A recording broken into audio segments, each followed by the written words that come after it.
বিসমিল্লাহির রহমানির রহিম। পরম করুণাময় ও দয়াময় আল্লাহর নামে শুরু করছি। তৎকালে আরব দেশে উকাজ নামে একটি মেলা অনুষ্ঠিত হইত। প্রায় প্রতি বৎসরেই এই মেলায় যোগদানকারী উপজাতীয় নেতৃবৃন্দের মধ্যে পরস্পরের সংঘর্ষ বাধিত।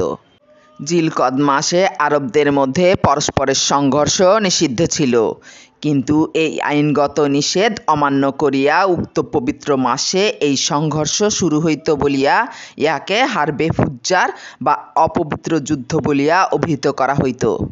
একবার কিশোর হজরত মুহাম্মদ সাল্লাল্লাহু আলাইহি ওয়াসাল্লামও এই মেলায় গমন করিলেন।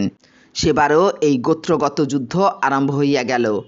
আরবের হাশিমি গোত্র কোনো কোনো গোত্রের সাথে সম্পর্কের সূত্রে এই সংঘর্ষে জড়িত হইয়া পড়ে। কিশোর হজরত মুহাম্মদ সাল্লাল্লাহু আলাইহি ওয়াসাল্লাম ও স্বীয় পিতৃব্য আবু তালিবের সহিত ইহাতে অংশগ্রহণ করেন।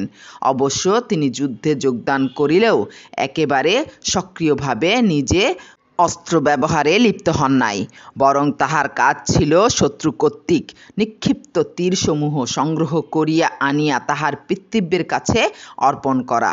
যুদ্ধের সময় ইহাও একটি প্রয়োজনীয় কাজ বটে।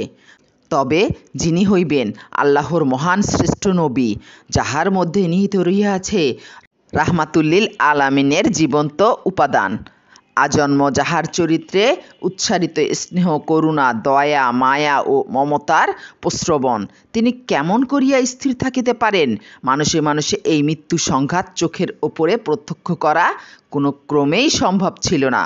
কারণ বিগলিত চিত্তে হজরত মুহাম্মদ সাল্লাল্লাহু আলাইহি ওয়াসাল্লাম কি করিয়া সেই ভাষণ আত্মঘাতী যুদ্ধের ভয়াবহ নগ্ন রূপ অবিচল হৃদয়ে অবলোকন করিবেন?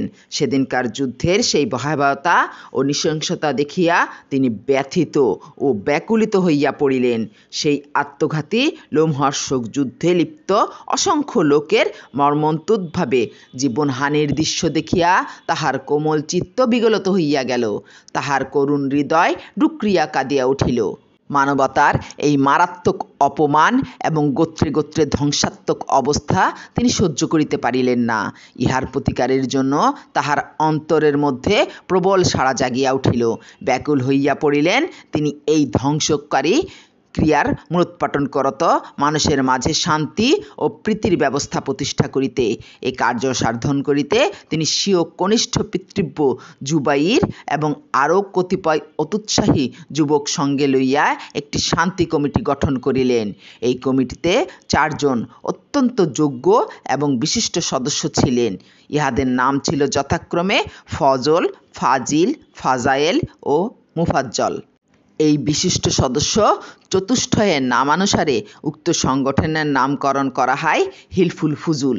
উক্ত সংগঠনের কল্যাণমূলক উদ্দেশ্য সাধন করিতে সভ্যগণ যে শপথ করিয়া লইয়াছিল তাহা ছিল নিম্নরূপ: 1. আমরা অসহায়, নিরাশ্রয় এবং দুস্থ দুর্গতদিগের সেবা করিব। 2. আমরা জালিম ও অত্যাচারীগণকে তাদের কুকাজে সমস্ত সাধ্য ও শক্তি দ্বারা প্রতিরোধ সৃষ্টি করিব। 3. আমরা অত্যাচারিত ও নিপীড়িতগণকে যথাসাধ্য সাহায্য ও সহায়তা করিব। 4. আমরা দেশে শান্তি ও শৃঙ্খলা স্থাপন ও বজায় রাখিতে আপ্রাণ চেষ্টা চরিত্র করিব।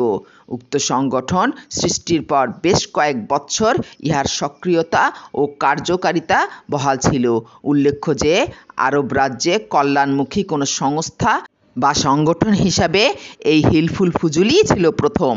হজরত মুহাম্মদ সাল্লাল্লাহু আলাইহি ওয়াসাল্লাম ভাবী জীবনে যে সারা বিশ্বের কল্যাণ ও মঙ্গল বিধানে অবতীর্ণ হইয়াছিলেন, প্রাক নবুয়াত জীবনেও একান্ত কৈশোরেও এই হিলফুল ফুজুল নামক সংস্থা প্রতিষ্ঠা ও তাহার মাধ্যমে কর্মলিপ্ততাই ছিল তাহার সূচনা। সামাজিক ও জাতীয় কল্যাণ কর্মধারা তাহার এইখান হইতেই আরম্ভ হইয়াছিল।